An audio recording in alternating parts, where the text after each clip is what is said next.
हम लाए हैं तूफान से कश्ती निकाल के, इस मुमरा को रखना मेरे बच्चों संभाल के।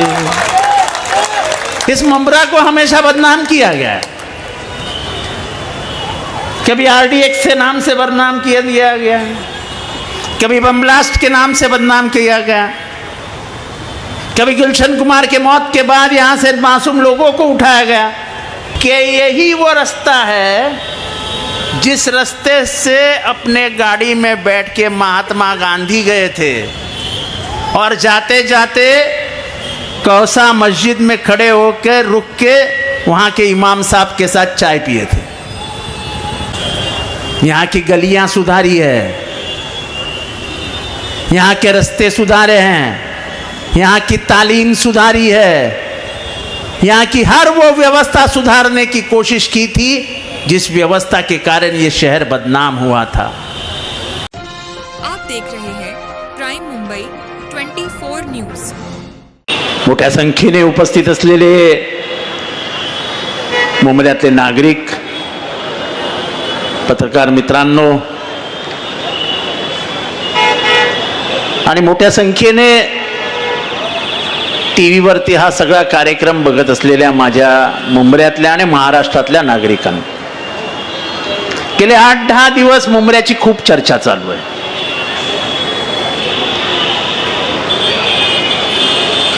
मला स्वातंत्र्यानंतरचं एक गाणं आठवतं, मला स्वातंत्र्य मिळाल्यानंतर एक गाणं आठवतं, हम लाए हैं तूफान से कश्ती निकाल के, इस देश को रखना मेरे बच्चों संभाल के। ये देश की जगह मुमरा डाल दो। हम लाए हैं तूफान से कश्ती निकाल के, इस मुमरा को रखना मेरे बच्चों संभाल के। इस मुमरा को हमेशा बदनाम किया गया है,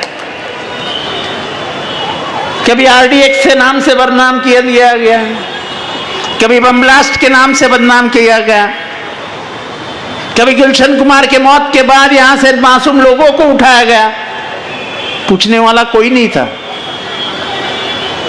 इस शहर को जब बदनामी का दाग लगा तब मेरे भाई ने 120 रुपए में रूम बेची है। आज मेरे भाई इसी शहर में 8 और 9 हजार रुपए के नीचे, स्क्वायर फीट के नीचे घर नहीं बेचे जाते हैं। जब रियल एस्टेट का भाव बढ़ता है तो इसका सीधा मतलब निकलता है कि इंफ्रास्ट्रक्चर अच्छा हो रहा है। ये शहर में ऐसे रास्ते बनेंगे, ये शहर में 24 घंटे बिजलियां रहेगी, ये शहर में इतनी अमन और शांति रहेगी, ये तो एक जमाने में सपना लगा करता था। और मुझे ये जंग वगैरह की बातें शमीम भाई अच्छी नहीं लगती है। शायद महाराष्ट्र में मुमरा में रहने वाले लोगों को मालूम नहीं है कि यही वो रास्ता है जिस रास्ते से अपने गाड़ी में बैठ के महात्मा गांधी गए थे और जाते जाते कौसा मस्जिद में खड़े होकर रुक के वहां के इमाम साहब के साथ चाय पिए थे। कौन गए थे? महात्मा गांधी। सो जिस शहर में महात्मा गांधी के पैर लगे हैं, उनका साया जिस गली से गया है, उसमें जंग नहीं, सिर्फ अमन की बात होगी, जंग की बात नहीं होगी। और जो शानू ने बताया वो बहुत सही है, तुम आंख के बदलों में आंख मांगोगे तो एक दिन दुनिया तुम्हें अंधी दिखाई देगी। और जो मुझे शहर में रोकने की बात करते हैं, मैं उनको बोल दूं मैं तुम्हारा घर का दरवाजा खटखटा दूं तो तुम्हारे पिताजी बाजू में बैठ के मुझे खाना खिलाएंगे। ये मारने बिरने की बातें छोड़ दो यार, बहुत बचपन से ये खेल खेलता आया हूं। किसी के बाप से डरता तो आरएसएस के खिलाफ नहीं बोलता, किसी के बाप से डरता तो फिरका परस्त ताकतों से नहीं लड़ता। हम तो जान हथेली पे लेके और सर पे कफन बांध के घूमने वाले लोग हैं, जो विचारधारा की लड़ाई लड़ते हैं। हमको किसी से दुश्मनी है ही नहीं, हमको किसी से दुश्मनी है ही नहीं। जो भी चुन के आए उनको सबको मुबारकबाद भाई, लोगों ने तुमको चुन के दिया है। पर झुक के इतना ही कहूंगा कि मेरे मुमरा को फिर से सुर्खियों में मत लाओ, फिर से उसको बदनाम करने की कोशिश मत करो। वो नूरा कुश्ती का खेल फिर से शुरू मत करो, इससे किसी का फायदा नहीं है। इससे अगर नुकसान किसी का है तो यहाँ के रहने वाले हिंदुओं का भी है और यहाँ के रहने वाले मुसलमानों का भी है। हमने इस शहर को बहुत संभाल के खींच के लाया है अपने हाथों में। यहाँ की गलियां सुधारी है, यहाँ के रास्ते सुधारे हैं, यहाँ की तालीम सुधारी है, यहाँ की हर वो व्यवस्था सुधारने की कोशिश की थी जिस व्यवस्था के कारण ये शहर बदनाम हुआ था। क्या वो दिन भूल सकते हैं जब रशीद कंपाउंड में 24 घंटे में कभी भी कॉम्बिंग ऑपरेशन हुआ करता था? वो दिन भूल सकते हैं? यहां पे बैठे हुए बुजुर्ग लोगों को मालूम है कि बंबई क्राइम मुंब्रा में ऐसी घुसती थी कि जैसे उनका घर है, पूछने वाला कोई नहीं था। मुझे आज भी याद है, और शायद पुराने सब लोग जो है उनको याद होगा कि यहां से 4 लोगों को पकड़ा गया। 4 लोग वॉचमैन थे, वॉचमैन। तब हमारे एक दोस्त पुलिस कमिश्नर हुआ करते थे, उनका नाम शंगारी साहब था। 4 लोगों को उठाया, वो चारों लोग कश्मीर के थे। मैं शाम को उनके पास पहुंचा, मैं बोला यार साहब इनको क्यों उठाया, तो वॉचमैन है। हंसते हंसते बोल दिए, बोले पुलिस का काम है, करना पड़ता है। 16 साल के बाद छूटे।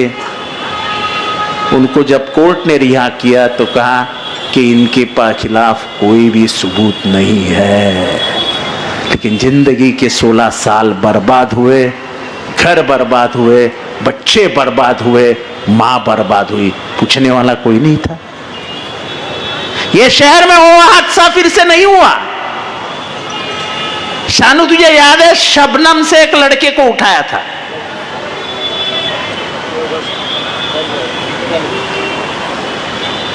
उसके मां का फोन आया रात को कि मेरे बच्चों को उठाया एक मर्डर केस में।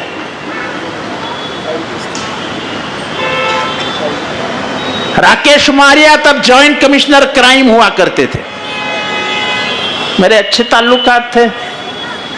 मैंने उनको फोन किया, बोला साहब बिना कारण ऐसा क्यों करते हैं? बोले जितेंद्र यकीन दिलाता हूं, उसके मां को भी बोल देना, तहकीकात करूंगा, अगर कुछ नहीं है तो 3 घंटे में बेटा वापस आ जाएगा। बाजू में ही है शबनम, इस बाजू में, इस बाजू में। 3 घंटे के बाद उसके मां का मुझे फोन आया, आवाड़ साहब बच्चा वापस आ गया, पुलिस ने कहा कि इसका कोई संबंध नहीं।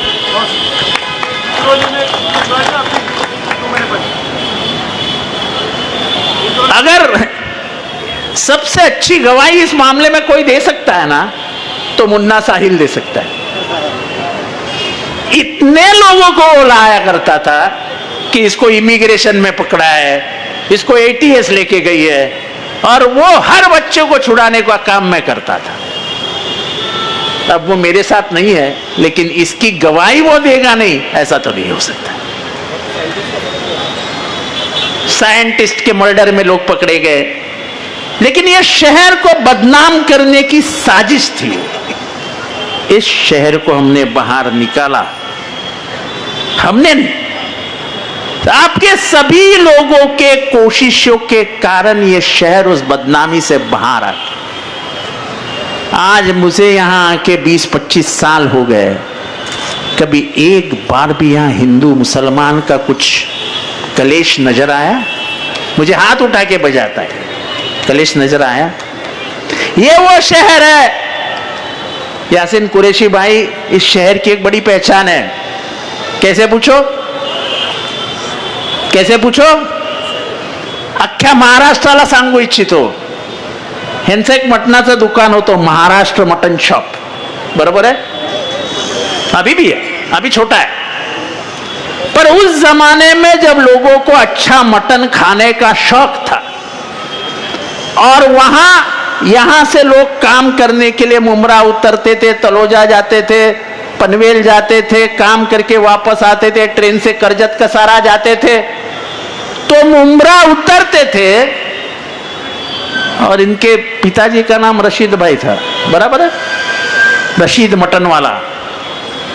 यहां का हिंदू हो या मुसलमान, रशीद भाई को सलाम करता था, पाव किलो मटन, आधा किलो मटन, 1 किलो मटन लेके जाता था।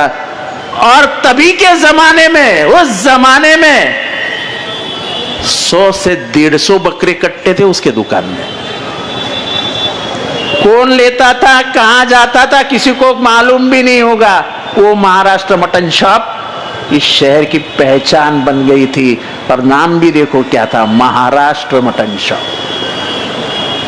आप स्टेशन पे खड़े रहो, आपको बड़ी मस्जिद का मीनार दिखेगा, मीनार की तरफ देखो तो मुमरा मां देवी का मंदिर दिखेगा। ये पहचान है इस शहर की। यहां का रास्ता भारत की पहचान देता है, यहां का रास्ता किसी रंग की पहचान नहीं देता है। तुम किसी रंग में इस शहर को नहीं लपेट सकते, क्योंकि यह शहर संविधान से सींचा हुआ है। यह शहर महात्मा गांधी, नेहरू, अंबेडकर के विचारों पे चलता है। ये किसी एक रंग का नहीं हो सकता है, ये तिरंगे का रहे है और तिरंगे का रहेगा। आज बहुत दिनों के बाद मुझे बहुत हंसी आ रही है कि बहुत सारे टीवी वाले आ गए आज मुमरा को कव्हर करने के लिए। मला कळत नाहीये की अख्ख्या महाराष्ट्राला काय ऐकवायचंय। कोणी मला सांगितलं तुम्ही मुंबऱ्यात येऊन दाखवा, म्हणून मी मुंबऱ्यात येणार नाही असं वाटलं होतं काय? अरे उद्या मला जंगलात सांगितलं ना वाघाने ये, तर मी जंगलात सुद्धा जाऊन येईन, मला काही फरक पडत नाही। अरे इथल्या लोकांनी इतनं प्रेम केलंय रे, इतनं। तेव्हा अख्खा महाराष्ट्र म्हणत होता की जितेंद्र आव्हाडांची विधानसभेची निवडणूक अत्यंत कठीण आहे, तेव्हा 1 लाख मतांनी जिंकून आलोय या मतदारसंघात। लोकांचं प्रेम आहे, प्रेम। मी जेव्हा चालतो ना तेव्हा मोर्चा निघतो। मी मोर्चाला आमंत्रित करत नाही लोकांना, पण मी जेव्हा रस्त्यावरनं चालतो तेव्हा मोर्चा निघतो। इतकं लोकांचं प्रेम आहे माझ्यावरती। त्यामुळे असे आके दिखाओ, जाके दिखाओ, ये सब बातों पे मैं ना विश्वास करता हूं, मैंने किया है। जैसे मैंने कहा कि मैं अगर तुम्हारे दुश्मन के घर का दरवाजा भी टकटकाऊं, और अगर पिताजी खाने पे बैठे हैं तो बोलेंगे आज जितेंद्र दोनी वाले मेरे का साथ खा ले। ये प्यार मैंने घर घर में बांटा है, और ये प्यार मैंने रास्ते बनाए, मैंने गटर बनाया,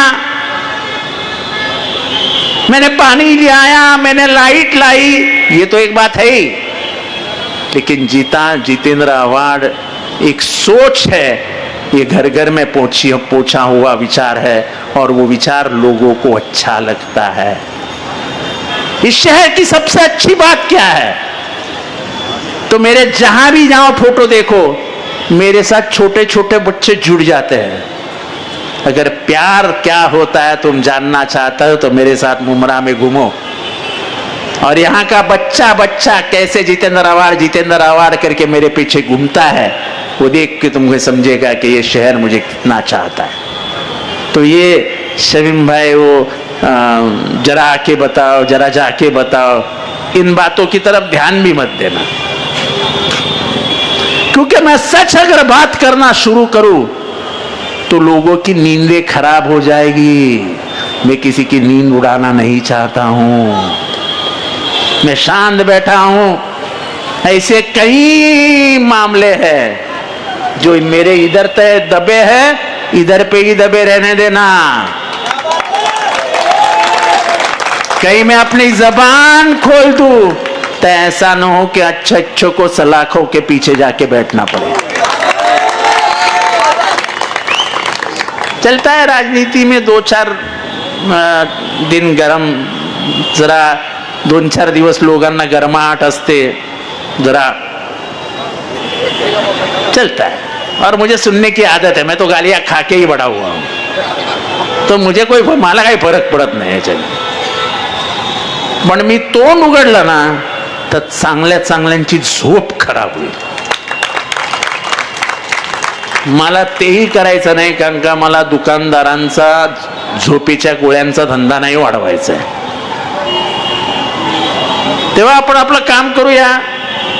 10 नगरसेवक निवडून आलेत, या शहराला पाण्याची गरज आहे, या शहराला कचरा व्यवस्थापनाची गरज आहे, या शहराला कॉलेजची गरज आहे, या शहराला शाळेची गरज आहे, या शहराला मार्केटची गरज आहे, या शहराला बस डेपोची गरज आहे, या शहराला चांगल्या रस्त्यांची गरज आहे। ते सगळं देण्याची जबाबदारी आम्ही स्वीकारून निवडणूक लढवली आहे, ते आम्ही करून दाखवू। आणि म्हणून मी सुरुवातीला गाणं म्हटलं, हम लाए हैं तूफान से कश्ती निकाल के, इस मुमरा को रखना मेरे बच्चों संभाल के। ऐसे हाथों में मत जाने देना कि फिर से 2004 और 1993 का नक्शा फिर से वापस आ जाए। अपनी राजनीति में पूरे शहर को फिर से इस देश के नक्शे पे लाया जाए, बदनाम करके ऐसी राजनीति इस शहर में मत होने देना। आने वाले नस्लों को तकलीफ होती है। आज हमारे बच्चे जेवियर्स में जाते हैं, आज हमारे बच्चे विल्सन कॉलेज में जाते हैं तो बड़े शान से जाते हैं। एक जमाने में स्टेशन में उतर के नाक पकड़ना पड़ता था, आज थाना से लेके करजत तक और थाना से लेके कसारा तक अगर सबसे खूबसूरत स्टेशन कोई है तो वो मुमरा है। कोई शक कर सकता है इस बात को? कोई शक कर सकता है? अगर तुम मेरे बात को मानते हो तो हाथ उठा के बताओ कि मैं झूठ बोल रहा हूं। सच है कि नहीं है? तो बोलो ना सच है। अरे ये सुधार किया है हमने भाई, ये सुधार किया है, और इसलिए चुन के आए हैं, बड़े मार्जिन से चुन के आए हैं। कुछ हमारे दोस्त यार छोटे छोटे मार्जिन से गिर गए हैं। हार जीत चुनाव का फैसला होते रहता है। हारे हैं इसलिए दिल टूटा है ऐसा मत समझो। लड़ाई आज से शुरू हो गई 5 सालों की बात की। हम काम करेंगे। जैसे शमीम खान ने रशीद कंपाउंड में 3 ऑफिस ले लिए काम करने के लिए। जुबैर अंसारी है साथ में, उनके आतिक खानचे हैं साथ में, और उनका बेटा नौजवान बेटा समीर वो तो लड़ने के लिए तैयार ही है। इस मुमरा से एक नई लीडर पैदा पहले ही हो चुकी थी, मर्जिया, जो अपने विचारों से लोगों को परिचित है। चॉकलेट खिलाया ऐसा बोल के वो नहीं जाएगी टीवी पे।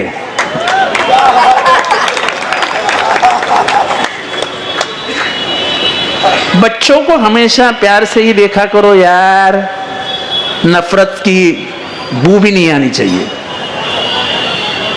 अगर किसी ने बोला, किसी बच्ची ने बोल दिया तो बच्ची है, अपनी बच्ची है यार, उसके प्यार से देखा करो। उससे क्या फर्क गिरता है हमको? हमको कोई फर्क नहीं गिरता है। क्योंकि हमको मालूम है टिकट नहीं, 40 लोग अगर टिकट मांग रहे हैं तो मैं 4 को ही दे सकता हूं। क्या रोटी है क्या? एक घर में 8 भाई है, कट कट के खाएंगे। नहीं दे सका तो नहीं दे सका। और नाराजगी भी वाहिद है, कोई मैं बुराई नहीं मानता उसमें। तुम्हारा हक था टिकट, लेकिन हालात ऐसे थे कि मैंने टिकट नहीं दे पाया। स्टेशन पे ऐसा हुआ, इस बीच के गली में ऐसा हुआ, रशीद कंपाउंड में ऐसा हुआ, नहीं दे सके। उसमें क्या है? तो ये जंग नहीं है शमीम भाई, ये दुनिया मोहब्बत से ही जीती गई है और जीती जाएगी। ये अल्लाह के रसूल ने कहा है, वो ही मानेंगे हम। और गाली तो आप सल्लल्लाहु अलैहि वसल्लम को भी दी गई है, उसमें क्या है? और इसलिए ये शहर को प्यार से जीता है जितेंद्र आव्हाड ने, नफरत से नहीं। मेरे आंखों में आपको नफरत कभी भी नहीं दिखाई देगी, मेरे बातों में, मेरे आंखों में हमेशा प्यार दिखेगा। ये प्यार मेरा अपना प्यार है जो ये शहर ने मुझे दिया है। मैं अगर वापस करूंगा तो शहर को ही वापस करूंगा, क्योंकि ये शहर ने जितेंद्र आव्हाड को बनाया है। जब 2009 में पहली बार आया तो ये शहर मुझे नहीं पहचानता था, लेकिन न पहचानते हुए भी ये शहर ने मुझे अपनाया। तो इस शहर को मैंने जो भी कुछ किया है, जो भी दिया है, मेरा शहर मेरे बदन का चमड़ा निकाल के उसकी चप्पल भी बना दूं और इस शहर को दे दूं तो वो भी कम हो जाएगी। इतने एहसानात इस शहर के मेरे ऊपर। मैं कलवा और मुमरा में कभी भी फर्क नहीं करता हूं, और इसलिए मैं हिंदू और मुसलमान मानता ही नहीं हूं। मेरा नाता इंसानियत से है और इंसानियत ही मेरी पहचान रहेगी। यही रिश्ता लेके मैं चलते आया हूं और यही रिश्ता लेके मैं चलता रहूंगा।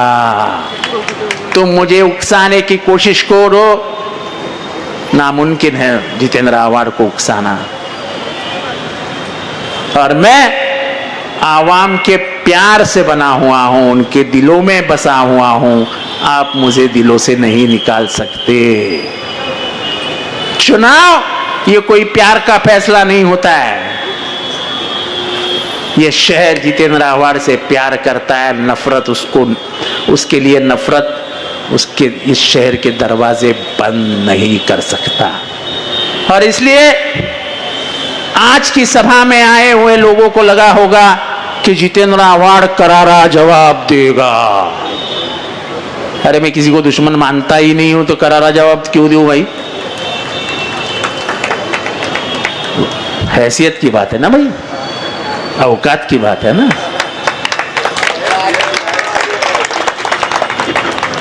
हाँ दाते, अरे आपल्या बरोबरीचा पाहिजे ना,